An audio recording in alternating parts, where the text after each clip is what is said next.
యేసుక్రీస్తు నామంలో శుభములు.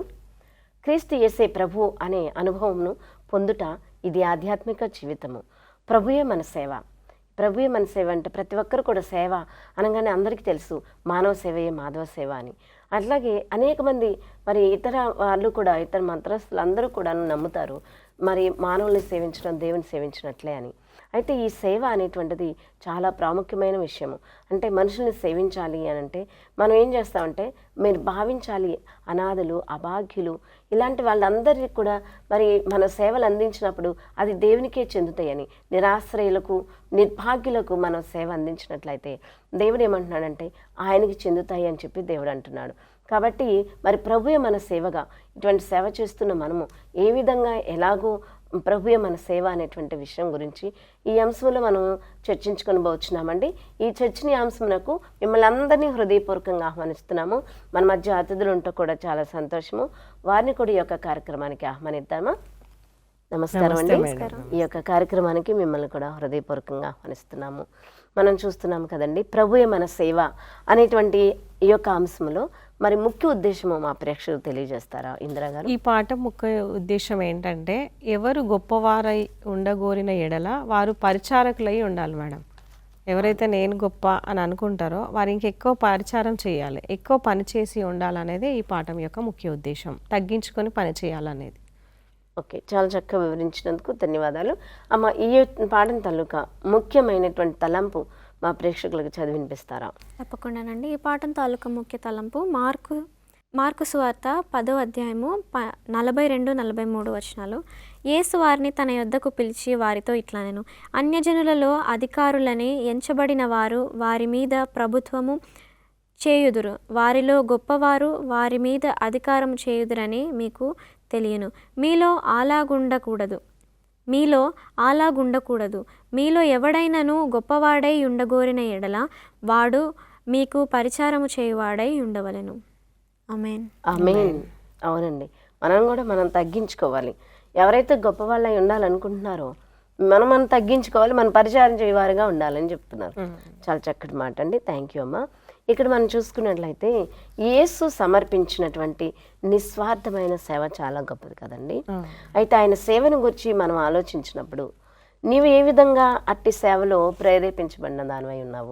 ప్రేరేపించబడిన వారై ఉన్నారు. నేను ఎక్కువ ప్రేరేపించబడిన దాన్ని అయినా మేడం. ఎందుకంటే ఆయన మనం చూసినట్టయితే మొదటి నుంచి కూడా ఆయన పుట్టుకనే ఒక పాకలో ఉంది. ఆయన ఆకాశ సింహాసన తండ్రి యొద్ద కూర్చుండి ఉన్న స్థలంలో ఉండువాడు. ఆయన పరలోకం అంతా వదిలేసి ఈ జనాంగం కోసం భూలోకంలో ఆ విధంగా పుట్టి ఉన్నాడు.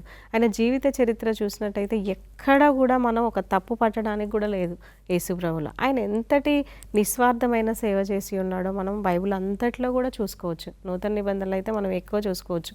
ఎవరికైనా అవసరత ఉంది అని అంటే అక్కడికి వెళ్ళి వాళ్ళలో కలిసిపోయాడు. అంటే ఆయన తగ్గించుకున్నాడు, తగ్గింపు స్వభావం అయింది. ఎప్పుడు కూడా ఆయన నాకు ఇంత ఉంది, నాకు అంత ఉంది, నేను ఇది చేయగలను. ఆయనకు అన్ని వరాలు ఉన్నాయి. ఎవరినైనా ముట్టి స్వస్థపరచగల వరం ఉంది. చావు నుంచి లేపేటువంటి శక్తి కూడా ఆయనకు ఉంది. ఆయన ఎంత తగ్గించుకున్నాడంటే శిష్యుల పాదాలు కడుగుతాడు. అంతమంది అక్కడ శిష్యులు ఉంటారు కానీ ఎవరైనా ఒకరు పాదాలు కడగటానికి వాళ్ళు ముందుకు రారు. పాదాలు ముట్టుకుంటే వాళ్ళకి ఎంతో చిన్నతనంగా ఇప్పుడు మనం కడుక్కుంటున్న వాళ్ళ కూడా వాళ్ళ పాదాలు కడగాల వీళ్ళ సందేహిస్తుంటాం. కానీ ప్రభువు మార్గదర్శకంగా చూపించాడు, నేను వచ్చే వరకు ఇది మీరు చేయడని. తన తలపాగ తీసి నడుము కట్టుకొని వారి పాదాలు కడిగినట్టుగా మనం చూస్తూ ఉన్నాము. అయితే ఆయన చేసినటువంటి సేవలో చావును లాజర్ని ఏ విధంగా లేపాడు? వాళ్ళ కుటుంబాన్ని అప్పుడప్పుడు దర్శిస్తూ ఉంటాడు ఆయన.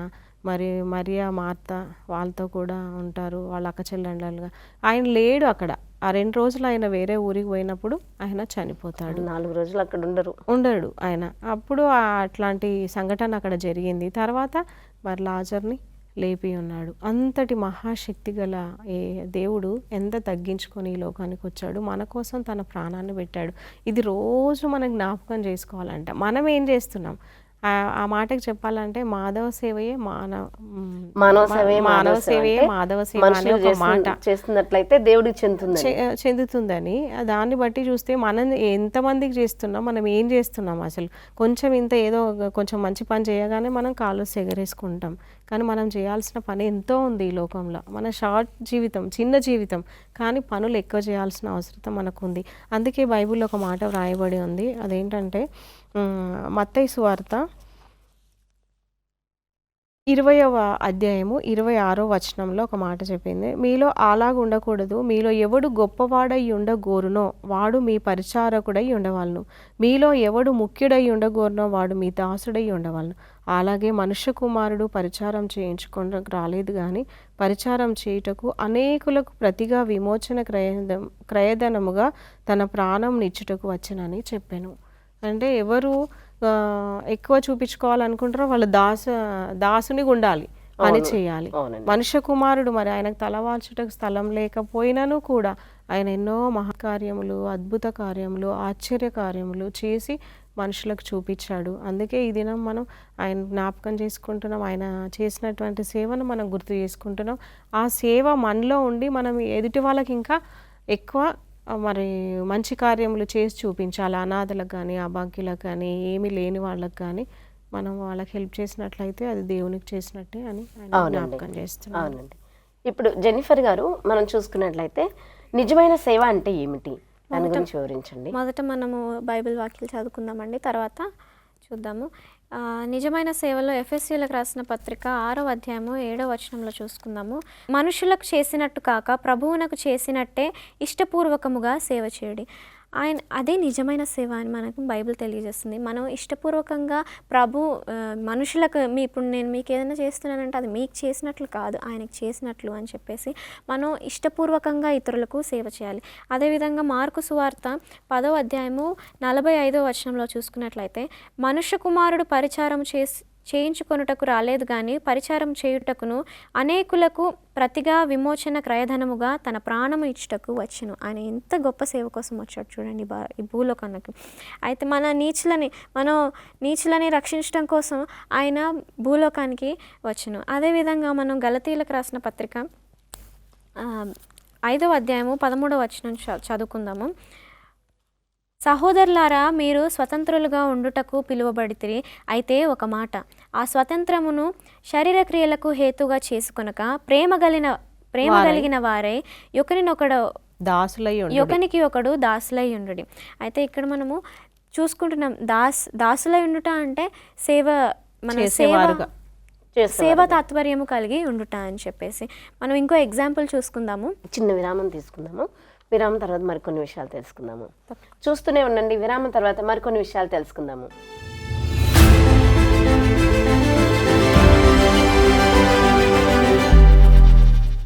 తిరిగి స్వాగతం. జెన్నిఫర్ గారు, ఇందాక ఉదాహరణ గురించి చెప్తానన్నారు కదా, దాని గురించి మా ప్రేక్షకులకు తెలియచేయండి. అయితే ఇక్కడ మనం ఒక మిషనరీని ఉదాహరణ తీసుకుందామండి. అయితే తెలంగాణ ప్రాంతంలో జహీరాబాద్ అనే ఒక ప్రదేశంలో మిస్టర్ అండ్ మిసెస్ గార్డెన్ అనేవాళ్ళు మిషనరీస్ యుఎస్ నుండి వచ్చి ఉన్నారనమాట. అది ఈ కాలంలో కాదు, మా తాతలు ఉన్నప్పుడు. సో జహీరాబాద్ అనే ప్రాంతాన్ని వాళ్ళు ఏ విధంగా అభివృద్ధి చేశారు అంటే, వాళ్ళు స్కూల్స్, హాస్టల్స్, ఆర్ఫనేజెస్ అవన్నీ వాళ్ళ డెడికేషన్తో అక్కడ ఉన్న వాళ్ళకి చదువు నేర్పించారు. చదువు యొక్క ప్రాముఖ్యతను వాళ్ళు వాళ్ళ సువార్త ద్వారా అక్కడికి వచ్చి చెప్పి ఉన్నారు. ఇప్పుడు ఆ ప్రాంతంలో చూసుకున్నట్లయితే అందరూ కూడా వీళ్ళ యొక్క శిష్యులని మాత్రమే మనం చూసుకుంటాం. అదేవిధంగా వీళ్ళు ఎంత గొప్ప సేవ చేశారు అంటే, వాళ్ళు చనిపోయాక అంటే వాళ్ళు వాళ్ళ ఆర్గనైజేషన్లో ఒక కమ్యూనిటీ హాల్ కట్టడానికి మాత్రం డబ్బులు లేకపోయినప్పుడు వాళ్ళు ఒక ఉత్తరం రాశారండి. అయితే దాంట్లో ఏమని రాశారంటే, మేము చనిపోయిన తర్వాత మా దేహాలను మీరు మెడికల్ కాలేజ్కి అమ్మి ఆ డబ్బులతో ఇక్కడ కమ్యూనిటీ హాల్ కట్టండి అని చెప్పి అన్నారు. అయితే అక్కడ ఏం జరిగిందంటే, అక్కడ కూడా రాజకీయమే, దేవుని సేవలో రాజకీయమే, దేవుని దేవాలయాల్లో కూడా రాజకీయమేనండి. అక్కడ నుండి మనకి డబ్బులు యుఎస్లో వాళ్ళ చనిపోయిన దేహాలను వాళ్ళు అంటే ఇప్పుడు మెడికల్ కాలేజెస్లో కూడా కొంతమంది స్టూడెంట్స్కి వాళ్ళు మెయిల్ చేసినట్టే, అక్కడ మెయిల్ చేసినట్టే ఇక్కడ కమ్యూనిటీ హాల్ వాళ్ళ ఆశ ప్రకారం వాళ్ళ కోరిక మేరకు అక్కడ కమ్యూనిటీ హాల్ కంప్లీట్ చేయాలి ఇంకా ఇది అని చెప్పేసి వాళ్ళు అనుకుని అంత డెడికేషన్తో చేసిన తర్వాత అక్కడ నుండి మన ఇండియాకి డబ్బులు పంపిస్తే ఇండియాలో ఉన్న వాళ్ళ శిష్యులు పరిచారకులు ఏం చేశారు, వాళ్ళు సగం 50% వాళ్ళు తినేసి ఇంకా 50% మాత్రం కమ్యూనిటీ హాల్ కట్టారు. ఆ కమ్యూనిటీ హాల్ కూడా ఆయన అనుకున్న రీతిగా రాలేదు. సో ఇక్కడ మనం నిజమైన సేవ, వాళ్ళ శిష్యుల యొక్క సేవ మనం కంపేర్ చేసుకోగలం. ఇప్పుడు ఈ దినాల్లో మనకి ఇలాంటి సేవ ఎక్కడైనా కనిపిస్తుందా? ఇంత డెడికేషన్తో ఎవరైనా సేవ చేస్తున్నారా? వాళ్ళు ఎన్నో శోధనలు అనుభవించుంటారు. ఓ ప్రభువా నీ సేవన్ చేసేదా నిత్యము, నీ మాటే వినేదా నరుని మాట వినకుందు, ఓ ప్రభువా నీ సేవన్ చేసేదా నిత్యము. వాళ్ళకి ఎంతోమంది అక్కడ యుఎస్ నుండి రావటం ఇక్కడికి అంటే ఎంతోమంది అడ్డగించుంటారు, మీరు వెళ్ళకూడదు, ఎందుకు వెళ్తారు, వద్దు, ఇక్కడే మనం సేవని కంటిన్యూ చేసుకుందామని చెప్పేసి. అయినా సరే వాళ్ళు అక్కడ నుండి ఇక్కడికి వచ్చేసారు. శోధించు స్వరములు వినబడుచుచున్నవి, వేధించు నేరములు పైబడుచుచున్నవి, బోధించు నీ వాక్యం వినిపించు నీ స్వరము. వాళ్ళకి ఎవరండి దిక్కు? దేవుడే కదా దిక్కు. అక్కడెక్కడో ఇక్కడ ఇండియాకి వచ్చారు అంటే వాళ్ళకి దేవుడే కదా దిక్కు. మా తాతయ్య స్కూల్లో, వాళ్ళు చదివిన స్కూల్లో చదివారు కాబట్టి నేను ఈ ఎగ్జాంపుల్ ఇక్కడికి తీసుకురావడం జరిగింది. చక్కటి విషయం తెలియజేస్తారు, చాలా ధన్యవాదాలు అమ్మ. ఇక్కడ మనం చూసుకున్నట్లయితే ఆయా రకాలైనటువంటి పరిచర్యలు లేక సేవలు అంటే ఏంటో మా ప్రేక్షకులు తెలియజేస్తారా? మనం ఇంతకుముందు చెప్పినట్టుగా ఆయా రకాల సేవలు, దేవుడు వాళ్ళ తలంతులకు తగ్గట్టు సేవలు. ఇప్పుడు వాళ్ళు ఎక్కడి నుంచో వచ్చి మిషనరీస్ ఇక్కడ సేవ చేశారు, వాళ్ళ గురించి మనం ఇప్పుడు మాట్లాడుకుంటున్నాం అంటే వారిది ఎంత గొప్ప సేవ అయి ఉంటుంది. అదేవిధంగా విలియం కేరీ గారిని కూడా చూసుకున్నట్టయితే మరి ఆయన కాలేజెస్ స్థాపించాడు, స్త్రీలకు చదువుకునే అవకాశం కల్పించాడు, వాళ్ళకు మరి విద్యను అందించాడు. ఈరోజు బైబుల్ మన చేతిలో ఉందంటే ఆయన వాళ్ళే మనం సతీ సగమంను కూడా నిర్మూలింపజేశాడు, అత్యాచారాలను కూడా అదుపు చేయటంలో ఆయన బాగా ఉన్నది. వీళ్ళందరూ కూడా ఎవరిని తీసుకొని సేవా కార్యక్రమాలు చేశారు? యేసుప్రభు ప్రేమను బట్టి, యేసుప్రభు చూపినటువంటి మాదిరిని బట్టే వీళ్ళందరూ కూడా లోకంలో వెలిగింపబడ్డారు అనటంలో ఎటువంటి సందేహం అవసరం లేదు మనకు. అదేవిధంగా మనకు వాక్యం చూసుకున్నట్లయితే, మనం లేఖనములు పరిశోధించినట్లయితే రోమా 12:4-8 మనకు ఒక మాట వ్రాయబడి ఉంది మేడం. ఈ అధ్యాయం అంతా కూడా అది చూసుకోవచ్చు. అయితే దేవుడు అవయవంలో ప్రతిదాని తన చిత్త ప్రకారం శరీరంలో ఉంచిన కనుక అవన్నీ ఒక అవయవం అయితే శరీరం ఎక్కడ? అవయవములు అనేకమైన శరీరం ఒకటే కనుక చేతితో నీవు అంటే మన అవయవములు ఏ విధంగా అయితే ఉన్నాయో శరీరంలో, ఏదైతే తన పని తాను చేసుకుపోతుంటుందో అదేవిధంగా మనం మందిరంలో కావచ్చు, మంచి పనిలో కూడా కావచ్చు, ప్రతి ఒక్కరం స్వల్పమైనదైనా పని చేసినట్లయితే, మంచి కార్యాలు చేసినట్టయితే, మంచి పనులు చేసినట్టయితే అది దేవుడికి చేసినట్టే అని మనం తెలుసుకోవచ్చు. అదేవిధంగా ప్రతి మంచి పనికి ఆయన దీవెనలు తప్పకుండా ఇస్తాడని మరి ఆయన తెలియజేస్తున్నట్టుగా మనం చూసుకుంటున్నాం. ఆయా రకాలైనటువంటి పరిచర్యలు ఉన్నాయి. 1వ కొరింథీయులకు రాసిన పత్రికలో 12వ అధ్యాయంలో మనం చూసుకున్నట్లయితే కొంతమందికి స్వస్థపరిచే వరం ఉన్నది, కొంతమంది ఉపన్యాసం, అలా ఇవన్నిటిని గురించి చూసుకున్నట్లయితే ఇవన్నీ ఏంటంటే ఒక శరీరము, మరి ఆ సంఘం అభివృద్ధి చెందుట కొరకు ప్రార్థించి మరి ఇట్లాంటి విషయాల గురించి మనం చూసుకున్నట్లయితే యేసును అనుసరించున్నటువంటి ప్రతి స్త్రీ పురుషులను ఆయన పరిచర్య కొరకు మరి పిలుచున్నాడు, వాడుకున్నాడని కూడా మనకు అర్థం అవుతుంది. మరి ఇక్కడ మనం చూసుకున్నట్లయితే జెన్నిఫర్ గారు, మన చాలా ప్రాముఖ్యమైనటువంటి విషయం మనం చూద్దామండి ఇక్కడ. మరి మీరు ఇందాక చక్కటి విషయం చెప్పారు, మా హృదయాలు కూడా ఎంతగానో కదిలించబడి ఉన్నాయి. మరి సేవలో మనకు లాభాలు ఏంటి, దాని గురించి మా ప్రేక్షకులు తెలియజేస్తారా? సేవలో మనకి ఇన్నే లాభాలు అని చెప్పడానికి లేదండి. సేవలో మనకు అనేక లాభాలు ఉన్నాయి. ఫర్ ఎగ్జాంపుల్ హెబ్రీయులకు రాసిన పత్రిక 6వ అధ్యాయము 10వ వచనంలో మనం చూసుకుందాము. మనం చేసిన సేవ ఎప్పుడూ వృధా కాదు. అదేవిధంగా మత్తయి 5:16లో మన సత్క్రియల వలన ఇతరులు ప్రభువును మహిమపరుస్తారంట. సామెతలు 19:17లో బీదలను కటాక్షించువాడు అదే ఆయన మనం ఎవరికైనా ఉపకారం చేస్తే మనకు అది ప్రత్యుపకారం అవుతుందంట. అంటే మనము ఒకరికి కష్టంలో ఉన్న వాళ్ళకు ₹1 ఇస్తే మనకు అది ₹2 అవుతుంది. సో మనం అది ఎంత ప్రాముఖ్యత వహిస్తుందో ఒకసారి ఆలోచించి మన జీవితంలో అది ఆశీర్వాదకరంగా అవుతుంది. అది మనకి రెండంతల ఆశీర్వాదం అవుతుంది. రెండంతల ఆశీర్వాదం అవుతుంది. అదేవిధంగా అపోస్తుల కార్యములు 20వ అధ్యాయము 35వ వచనంలో చూసుకున్నట్లయితే పుచ్చుకొనుట కంటే ఇచ్చుట ధన్యము. అలా మనం చూసుకుంటున్నాం. అది మనం అదేవిధంగా ఈ భూలోకంలోకి పంపింది మనం పుట్టుక అసలు ఆయన సేవ చేయటం కోసమే, ఆయన గురించి సువార్త ప్రకటించడం కోసమే, ఆయన గురించి బోధించడం కోసమే. జయరాజు యేసు జెండ క్రింద సేవకు వస్తిమి, జయగీతం పాడి యుద్ధము చేసి జయమునొందెదము, ఆనందముతో మన మందరం ఉల్లాసముతో మన మందరం, జయరాజు యేసు జెండ క్రింద సేవకు వస్తిమి, దిన సేవకులమై దినములు వెంబడించి పనిని చేయుదము. ఆయన మనకు జయాన్నిచ్చే రాజు కాబట్టి ఆయన జెండాను మనం పట్టుకొని మన దినదినము సేవకులమై ఆయనను వెంబడిద్దాం. చిన్న విరామం తీసుకుందాం అండి. విరామం తర్వాత మరికొన్ని విషయాలు తెలుసుకుందాము. చూస్తూనే ఉండండి. విరామం తర్వాత మరి ప్రత్యేకమైన విషయాలు మనం తెలుసుకుందాము.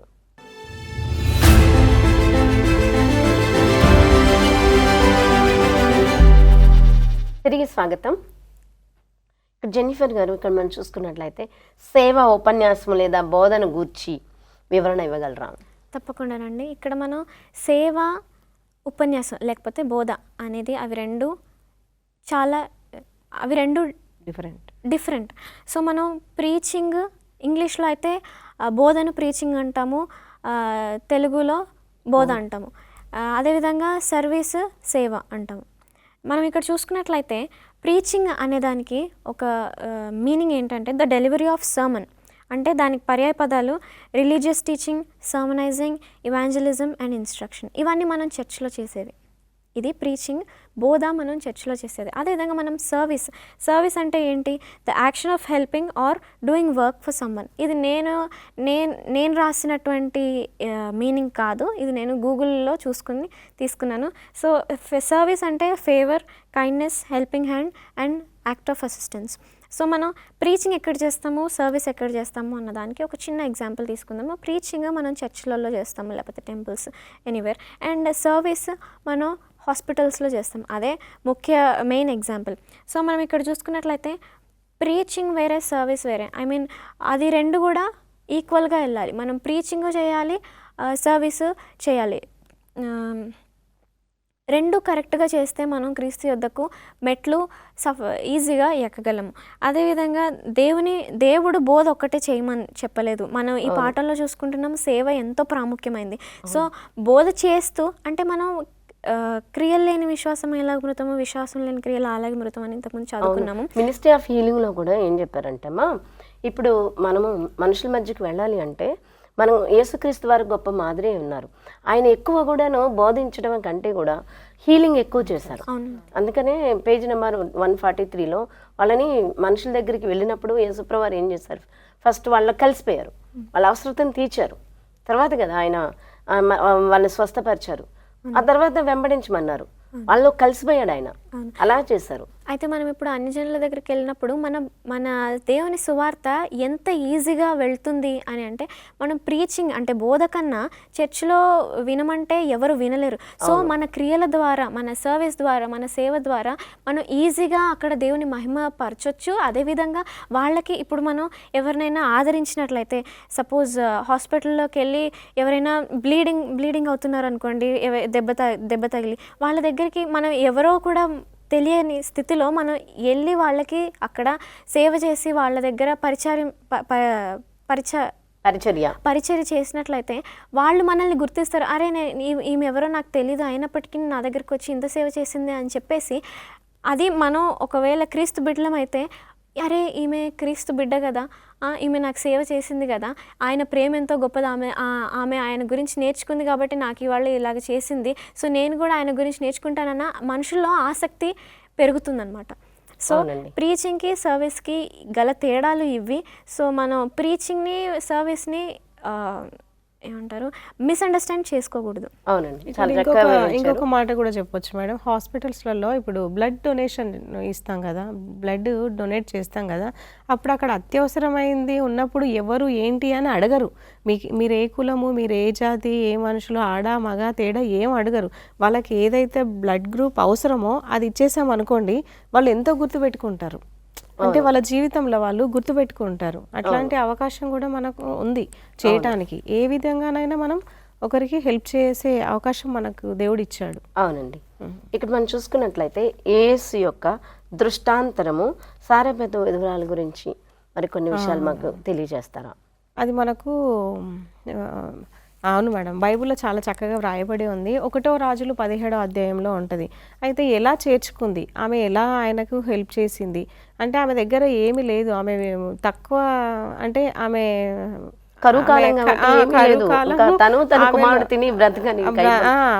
స్థితి అనమాట.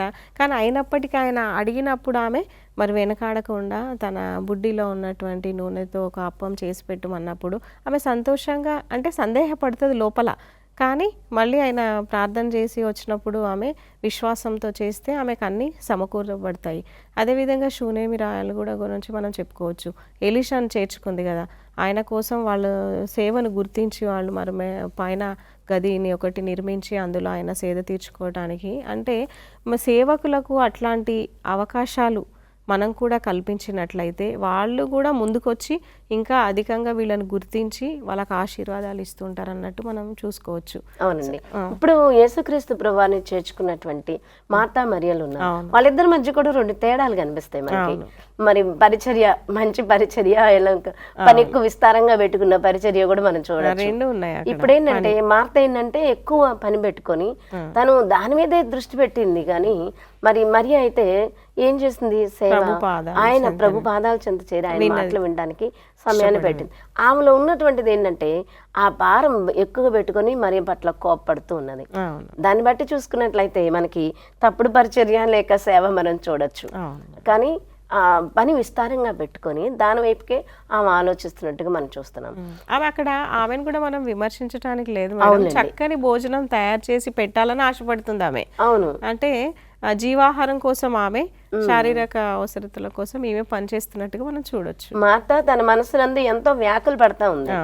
అంటే మరి ప్రభువు చెప్పారు, మార్తా నువ్వు ఎక్కువ విస్తారమైన పని పెట్టుకొని నీ విధంగా మరి యేసుపై కేంద్రీకరించలేకపోయింది. మనం ఎంత సేవ చేస్తున్నప్పటికీ కూడా యేసుపై మనం కేంద్రీకరించాలి. మన మనసు, మన దృష్టి ఆయనపై కేంద్రీకరించాలి. మన సేవ ఎవరు? ఆయనే. మార్తమ్మ మరి సేవ ఎవరు? ఆయన దగ్గరకు వచ్చి ఆయన పాదాల చెంతకు వచ్చి వినాలి కదా. అది కాబట్టి యేసును తగిన పరిచర్య చేయట్లేదు ఆమె చూసుకున్నట్లయితే. కనుక ఆయనతో ఉండవలసిన సంబంధం ఏమవుతుందంటే భంగం చేయబడుతుంది. ఆయనతో దగ్గర సంబంధం కలిగి ఉండటం ఏదో కలత పరుస్తున్నది. కాబట్టి మనం దీని గురించి మనం గ్రహించుకోవాల్సిందిగా కోరుతున్నాము. అయితే ఈ చిన్న మరి చక్కగా ఈ యొక్క కార్యక్రమంలో మీరు చక్కగా పాల్గొన్నారు. మరి అయితే మా యొక్క ప్రేక్షకుల గురించి మనము నిజమైన సేవ చేయనట్లుగా దయచేసి ప్రార్థన చేయండి. ప్రేమ నమ్మకం కలిగిన మా ప్రియ పరలోక తండ్రి, నీకు వందనములు ప్రభా. ఇదిగో ఇంత మట్టుకు మేము నేర్చుకున్న అంశాలు మా హృదయాల్లో ప్రభా భద్రం చేసుకొని వాటి ప్రకారము నిత్య జీవితంను మేము కొనసాగించుటకు మాకు సహాయం చేయండి. మేమే కాకుండా మరి ఈ మాటలను వీక్షిస్తున్న ప్రేక్షకుల హృదయాల్లో కూడా నీరు కట్టి ఫలింపచేయమని ప్రభా, ఈ వాక్యముల ద్వారా ప్రభా మమ్మల్ని మేము తగ్గించుకొని మీ నామాన్ని హెచ్చించు బిడ్డలుగా జీవించుటకు మాకు ఒక అవకాశం దయచేయమని క్రీస్తు పేట వేడుకొంచుతున్నాం తండ్రి. ఆమేన్. ఇద్దరికి కూడా చాలా ధన్యవాదాలండి. ఈ కార్యక్రమానికి విచ్చేసి ఈ కార్యక్రమాన్ని జయప్రదం చేసినందుకు. చూసారు కదండి, ఎన్నో గొప్ప విషయాలు మనం తెలుసుకున్నాము. గొప్ప సేవ, మనం క్రీస్తుతో సంబంధం కలిగి ఉండాలి. క్రీస్తుకి మొట్టమొదటి స్థానం ఇవ్వాలి. ప్రభువే మన సేవ అండి. ఆయనతో బంధం కలిగి ఉంటాం, గొప్ప విషయం. ఈ లోకంలో ఎన్ని చేసినప్పటికీ ప్రభుత్వ సంబంధం లేకపోయినట్లయితే, మనం ఆయనతో ఆనందించలేకపోతే ఏమి ఆనందించగలుగుతాము? ఆయనతో సంబంధం కలిగి ఉన్నట్లుగా అన్ని విషయాలు మీరు నేర్చుకుని ఉన్నారు కాబట్టి దీనిలో ఆశీర్వాదం పొందుకొని ఉన్నారని నమ్ముతున్నాము. ఇది కార్యక్రమానికి వచ్చినందుకు కూడా మీకు ధన్యవాదాలు చెల్లిస్తున్నాము.